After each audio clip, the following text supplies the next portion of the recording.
السلام علیکم ورحمۃ اللہ وبرکاتہ۔ آج آپ بھائیوں کے لیے بہترین ونڈرفل ٹاپک کے ساتھ حاضر ہوں۔ محمد علی مرزا کا بہترین بیان۔ انسان دنیا میں کتنا پرانا ہے؟ زمین پر انسان کتنے عرصے سے پرانا ہے؟ اس پوائنٹ آف ویو سے محمد علی مرزا کا بہترین بیان۔ ویڈیو کو اسکپ نہیں کریں گے، ویڈیو پوری سنیں گے۔ یہ ویڈیو آپ بھائیوں کے لیے بہت کمال کی ہونے والی ہے۔ بینک طرف سنتا ہے بہترین بیان، لاجواب، بہترین۔ اور شروع کی آیات تو بڑی یونیک آیات ہیں قرآن حکیم میں، چند مقامات جو اپنے مضمون کی گہرائی کے اعتبار سے بڑے منفرد ہوتے ہیں، ان میں سے ایک اس صورت میں بھی شروع کے مضامین آئیں گے۔ اپنے مصحف سامنے رکھ لیجئے۔ اعوذ باللہ من الشیطان الرجیم، بسم اللہ الرحمن الرحیم۔ هل اتى على الانسان حين من الدهر لم يكن شيئا مذکورا۔ بے شک انسان پہ زمانے میں ایسا وقت بھی گزرا ہے جبکہ وہ کوئی قابل ذکر شے نہ تھا۔ ایک تو اس کا عمومی مطلب بیان کیا جاتا ہے کہ انسان جو ہے وہ ایک بے قدر پانی سے پیدا ہوا، اس کی کوئی یعنی حیثیت نہیں ہے، حتیٰ کہ اس پانی کا نام لیتے ہوئے بھی لوگ کراہت محسوس کرتے ہیں۔ بے قدر پانی سے اللہ تعالیٰ نے انسان کو پیدا فرمایا۔ تو ایک وقت انسان پہ ایسا گزرا ہے کہ جب چاہے وہ یعنی اپنے باپ کی پشت میں تھا یا اس کے بعد رحم مادر میں ٹرانسفر ہوا، پھر اس کے بعد ایک ایمبریو کی شکل میں، ایک جنین کی شکل میں اس نے پرورش پائی۔ وہ ایک حقیر چیز تھی، نہ تو اس کے اعضاء نمایاں تھے، نہ اس کے اندر وہ ساری کوالٹیز تھیں جو اللہ تبارک و تعالیٰ نے بعد میں اسے عطا فرمائی۔ آپ دیکھیں دنیا میں بڑے سے بڑا انسان بھی ہونا، اس کی اصل یہی ہے کہ اس کی پیدائش اس بے قدر پانی سے ہوئی ہے۔ چاہے کوئی پیغمبر ہے، چاہے کوئی بڑے سے بڑا فلاسفر ہے، چاہے کوئی بہت بڑا جو ہے وہ بادشاہ ہے، چاہے کوئی بہت بڑا سپہ سالار ہے، بہت کوئی بڑا جنگجو ہے، سب کی اصل جو ہے وہ بے قدر پانی ہے۔ اور اللہ تعالیٰ اس پانی میں سے دیکھیں کیا کیا چیزیں نکال رہا ہے، یہ اللہ کی قدرت ہے۔ تو زمانے میں ایک وقت انسان پہ ایسا بھی گزرا ہے جب اس کی کوئی قابل ذکر حیثیت نہیں تھی، پھر اس کے بعد اللہ تعالیٰ نے اسے جو ہے وہ اعضاء دیے اور ایک مکمل انسان بنا کر جو ہے روئے ارض پہ نکالا۔ اور پھر جب وہ نکلا بھی اس وقت بھی وہ محتاج تھا اپنے ماں باپ کو۔ سب سے زیادہ محتاج انسان کا بچہ ہوتا ہے۔ بلی کے چھوٹے سے بچے کو بھی آپ ٹیبل پہ رکھ دینا تو نیچے نہیں گرے گا، اپنے آپ کو روکنے کی کوشش کرے گا، لیکن انسان کا بچہ تھوڑا بڑا بھی ہو جاتا ہے، اس کی حفاظت کرنی پڑتی ہے۔ اسی لیے ماں باپ کے ساتھ حسن سلوک کا ذکر جو ہے وہ انسانوں کے لیے ہے، کہیں جانوروں کے بارے میں آپ کو یہ چیز نہیں ملے گی۔ اللہ تعالیٰ نے کو پیدا ہوتے ہی انڈیپینڈنٹ بنایا ہے۔ آپ دیکھیں یہ چوزا انڈے سے نکلتا ہے، اسی وقت چگنا شروع کر دیتا ہے اور پانی پیتا ہے، تو اس طریقے سے پانی کو نیچے اس کو ساری کی ساری چیزیں اللہ تعالیٰ نے بلٹ ان سکھا دی ہوتی ہیں۔ یہ اس کی یعنی جبلت کے اندر، انسٹنکٹ کے اندر یہ چیزیں داخل کرتی ہیں۔ مگر مچھ دیکھیں اس روئے ارض پہ چند ماشاءاللہ زبردست، آپ سمجھ لیں طاقتور ترین جانوروں میں سے ایک جانور، بہترین۔ اس کے جو جبڑا بند کرنے کی طاقت ہے وہ 3000 پاؤنڈ ہے، ماشاءاللہ، یعنی آپ سمجھ لیں 1500 کلو، 1500 کلو وزن جتنی طاقت رکھتا ہے نا، یہ اس طاقت سے وہ جبڑے بند کرتا ہے۔ ماشاءاللہ۔ تو دنیا میں کوئی بھی مضبوط سے مضبوط چیز جو ہے نا وہ اس کے جبڑوں کا مقابلہ نہیں کر سکتی۔ بلکہ سائنٹسٹ ہمیں بتاتے ہیں کہ جو کتنے بڑے بڑے ڈائنوسارز تھے، وہ جب پانی پینے کے لیے میٹھے پانی کے تالاب پہ آتے تھے تو ان کو بھی ان کے گردن سے دبوچ کے کروکوڈائلز، یہ مگرمچھ اندر لے جاتے تھے اور اپنی خوراک بناتے تھے۔ کئی شیر ہیں ان کو دبوچ لیتے ہیں، بڑے بڑے بھینسوں کو دبوچ لیتے ہیں، یہ اللہ نے ان کو طاقت دی۔ لیکن اگر آپ کبھی اس کو دیکھیں کہ ان کا جو بچہ پیدا ہوتا ہے نا وہ چھپکلی سے بھی چھوٹا ہوتا ہے، بالکل یہ آپ سمجھ لیں یہ ایک ہماری جو انگلی ہے اس کے برابر یہ کروکوڈائل کا بچہ ہوتا ہے جب یہ انڈے سے نکل رہا ہوتا ہے۔ کئی بچے نکلتے ہیں، ان میں سے کوئی ایک آدھ بچتا ہے، اور وہ آپ اگر نیشنل جغرافک پہ ویڈیوز دیکھیں وہ پیدا ہوتے ہی فوراً پانی کی طرف جاتے ہیں، اپنی سیفٹی کرنے کی کوشش کرتے ہیں۔ ان میں سے کئی ایک بچے جو ہیں وہ چیل اور کوے اور کئی اور پرندے ان کو اچک لیتے ہیں، اپنی چونچ کے ساتھ اپنی خوراک بنا لیتے ہیں، ہوتے ہی چھوٹے سے۔ یہ اتنا بڑا تو بہت بعد میں بنتا ہے۔ تو یہ اللہ تعالیٰ ہے جو بے قدر چیزوں سے کیا کچھ پیدا کرتا ہے۔ انسان جو اللہ تعالیٰ کی کریشن کا کلائمیکس ہے، اس کے بارے میں اللہ فرماتا ہے کہ اس پہ بھی ایک بہت عرصہ ایسا گزرا ہے کہ بے قدر یہ چیز تھا، اس کی کوئی حیثیت نہیں تھی۔ اور ایک اس کا انٹلیکچوئلز کے ہاں اس کی تفصیل یوں کی جاتی ہے کہ انسان کو اللہ تعالیٰ نے پہلے جو پیدا فرمایا تھا وہ روحوں کی شکل میں پیدا فرمایا تھا، پھر وہ ایک ڈورمنٹ پوزیشن انسان کے اندر، یعنی اللہ تعالیٰ نے ان روحوں کو کسی اپنی سٹوریج کے اندر رکھ دیا، پھر اسی اعتبار سے ڈیسائیڈ کیا کہ کس نے کس وقت پیدا ہونا ہے، اس کی روح اس میں داخل کی۔ تو وہ جو ایک بہت بڑا عرصہ تھا جس میں انسان روحانی طور پہ ایگزسٹ کرتا تھا لیکن اس کے پاس جسم نہیں تھا، وہ بھی ایک ایسا پیریڈ ہے جو کہ ہم عموماً ذکر نہیں کرتے، نہ ہمیں اس طریقے سے وہ یاد ہے۔ اللہ تعالیٰ نے ہماری روحوں سے عہد لیا تھا، الست بربکم، سب روحوں نے کہا تھا قالوا بلا، لیکن ہمیں وہ چیز یاد نہیں ہے، لیکن ہم پہ وہ پیریڈ گزرا ہے۔ تو وہ بھی ایک ایسا پیریڈ تھا کہ جب انسان کو اپنی حیثیت کا اندازہ نہیں تھا، تا وقت کہ انسان کو اللہ تعالیٰ نے جسم عطا فرمایا۔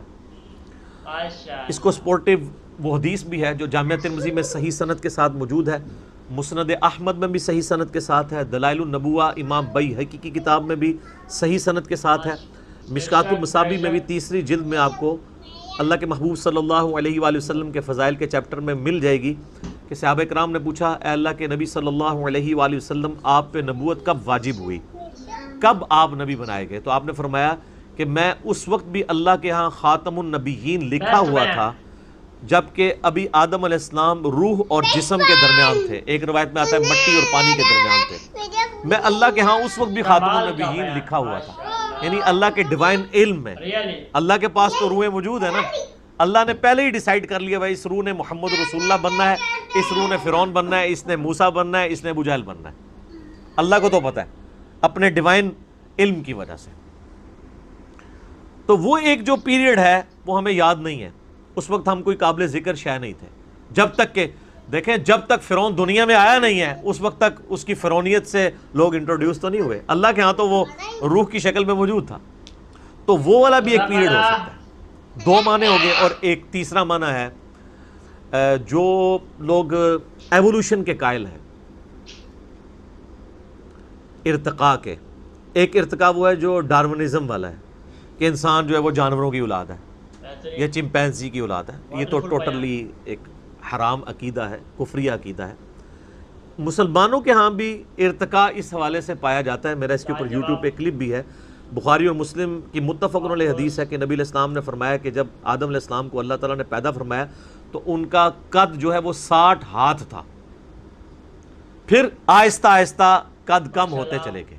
تو اتنی ایوولوشن تو نبی علیہ السلام بھی بیان فرما رہے ہیں کہ تبدیلی انسانوں کے اندر آئی ہے۔ اب جو لوگ قرآن پاک سے اس ایوولوشن کو، جو ڈارون کی ایوولوشن نہیں ہے بلکہ جو کتاب و سنت میں فٹ ان بیٹھتی ہے، جس طرح کہ سورہ آل عمران میں بھی آتا ہے کہ ہم نے حضرت آدم علیہ السلام کو چن لیا، اور اسی طریقے سے سیدنا عمران کے بارے میں آتا ہے ان کی اولاد کو ان کو چن لیا، یعنی نبوت کے لیے۔ تو وہ کہتے ہیں آدم علیہ السلام کو بھی اللہ نے چنا ہے۔ تو چناؤ اسی وقت ہوتا ہے جب ایک سے زیادہ آدم ایگزسٹ کرتے ہوں، ان میں سے کسی ایک کو چن کے اللہ تعالیٰ نے ہمارا جد امجد بنا دیا اور اس کو ایسا سلیکٹ کیا کہ اس سے آگے نسل چلائی۔ تو وہ بھی ان آیات سے، یہ میں آپ کو اسکول آف تھاٹ بتا رہا ہوں، میں یہ نہیں کہہ رہا کہ یہ عقیدہ ہے، جو ایگریڈ اپان عقائد ہیں وہ تو پہلے دو ہی ہیں، لیکن یہ بھی جو لوگ ان معاملات میں قائل ہیں وہ اس سے لیتے ہیں کہ انسان پہ ایک بہت بڑا پیریڈ ایسا بھی گزرا ہے جب تک کہ وہ اللہ تعالیٰ نے آدم علیہ السلام کو اس طریقے سے ایوالو نہیں کیا تھا۔ انسان تو آباد تھے دنیا میں، لیکن انہی میں سے پھر ایک کو چنا خاص طور پہ، حضرت آدم علیہ السلام کو، ان میں اپنی روح پھونکی۔ پہلے ایک زندگی تو تھی، آپ دیکھیں جانوروں میں بھی زندگی ہے لیکن روح نہیں ہے، بندر کے اندر روح نہیں ہے، زندگی ہے۔ یہ روح جو ہے یہ اللہ تعالیٰ نے انسان کی خصوصیت بنائی ہے۔ وَنَفَخْتُ فِيهِ مِن رُوحِي، جب میں اس میں اپنی روح پھونک دوں پھر تم سجدے میں گر پڑنا۔ یہ اللہ تعالیٰ کا خاص امر ہے جو انسان کے ساتھ خاص ہے، اللہ کی مخلوق ہے روح۔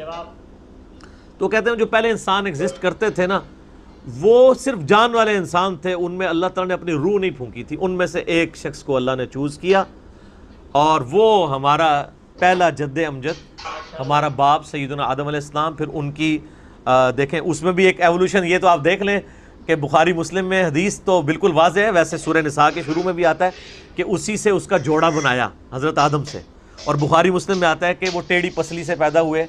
تو یہ بھی دیکھیں ایک انسان میں سے دوسرا انسان نکلا ہے، مرد میں سے اللہ تعالیٰ نے اس کے جوڑے کو پیدا کیا، سیدہ جو ہے حوا سلام اللہ علیہا کو. تو جو لوگ اس ایوولوشن کو مانتے ہیں، جو یعنی ڈارون والی نہیں بلکہ اللہ کو آپ جب بھی کسی معاملے میں داخل کر لیں تو وہ پھر چیز کے اوپر آپ کفر کا فتویٰ تو نہیں لگا سکتے. اللہ چاہے تو یہ معاملات کر سکتا ہے کہ انسانوں میں سے ایک انسان کو چوز کیا اور اس کو اس کے اندر اپنی روح پھونکی. تو وہ کہتے ہیں وہ جو پہلا انسانیت کا ایک پیریڈ تھا، بہت بڑا پیریڈ جس میں کئی انسان آباد تھے، تو وہ قابل ذکر نہیں تھے. قابل ذکر انسان اس وقت ہوا ہے کہ جب ان میں سے آدم کو چنا، اس میں اپنی روح پھونکی اور پھر اس سے سارا سلسلہ شروع ہوا اور فرشتوں کو مجبور کیا اس کے علم کی وجہ سے جو اللہ نے آدم علیہ السلام کو دیا تھا کہ وہ اس کو سجدہ کریں. تو وہ کہتے ہیں وہ جو لانگ پیریڈ آف ٹائم گزرا ہے نا انسانوں پہ، یہ اس کی طرف بھی اشارہ ہو سکتا ہے. اب یہ متشابہات ہو جائیں گے پھر یہ والے معنی، کیونکہ آج ہمیں سائنس یہ بتا رہی ہے کہ لاکھوں سال پرانے ڈھانچے بھی انسانوں کے ملے ہیں، جبکہ ہمیں جو ریلیجس اسکول آف تھاٹ سے، چاہے وہ مسلمانوں میں ہو یا کرسچنز یا یہودیوں کو آپ دیکھیں، تو ہمیں اوورال جو انسانی تاریخ کا پتہ چلتا ہے نا تورات کی روشنی میں، وہ 10,000 سال سے زیادہ نہیں ہے. ہم حضرت ابراہیم علیہ السلام کا بھی جب ذکر کرتے ہیں تو مسلمانوں کے ہاں یہ رناؤنڈ ہے کہ آلموسٹ 5,000 سال پہلے حضرت ابراہیم علیہ السلام اس دنیا میں تشریف لائے تھے. نبی علیہ السلام والی تو خیر ایک مضبوط جو ہے ہمارے پاس ہسٹری سیف ہے، آلموسٹ 1400 سال پہلے، اور ان سے تقریباً 500 سال پہلے عیسیٰ علیہ السلام، وہ تو ہمیں بخاری میں حدیث بھی ملتی ہے.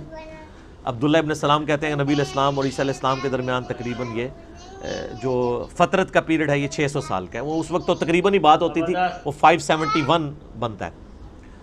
تو اس سے پہلے حضرت موسیٰ علیہ السلام کے بارے میں ہمیں تورات سے جو قرائن سے پتہ چلتا ہے کہ وہ تقریباً 1400 سال قبل از مسیح حضرت موسیٰ علیہ السلام کا دور بنتا ہے.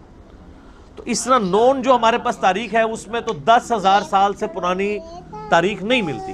اور یہ اکثر لوگ اعتراض بھی اس حوالے سے کر رہے ہوتے ہیں ریلیجن کے اوپر کہ بھی ریلیجن تو بتاتا ہے کہ جی انسان کی اس روئے ارض پہ جو زندگی ہے وہ 10,000 سال سے زیادہ پرانی نہیں ہے، جبکہ آج ہمیں جو ہے وہ کاربن ڈیٹنگ کے ذریعے ہم پرانے ڈھانچوں کی ڈیٹس بھی نکال سکتے ہیں کہ یہ کتنی پرانی تھی. تو وہ تو لاکھوں سال پرانے انسانی ڈھانچے بھی اس روئے ارض میں فاسلز کی فارم میں ملے ہیں. تو پھر وہ کون سے انسان تھے؟ تو پھر وہ لوگ جو اس آیت سے دلیل پکڑتے ہیں ایوولوشن کی، اور وہ یہ کہتے ہیں کہ وہ جو انسان آباد تھے وہ قابل ذکر انسان نہیں تھے جب تک کہ ان میں سے حضرت آدم کو نہیں چن لیا گیا. اور حضرت آدم کے چننے کا ذکر بھی سورہ آل عمران میں کہ ہم نے آدم کو چن لیا. تو جو دوسرے لوگ ہیں وہ کہتے ہیں چنا کس میں سے؟ چنا اسی وقت جاتا ہے جب ایک سے زیادہ آدم موجود تھے. یہ میں آپ کو، اور یہ وہ یعنی پوائنٹ آف ویو ہے جو ڈاکٹر سراج صاحب رحمہ اللہ تعالیٰ بھی اس کے قائل تھے. تو یہ رائے سے کوئی اختلاف رائے رکھ سکتا ہے، یہ کوئی فیکٹ نہیں ہے، لیکن چونکہ ان آیات سے لوگ سہارا لیتے ہیں اس لیے میں نے اس چیز کو یہاں پہ ایڈریس کرنا ضروری سمجھا.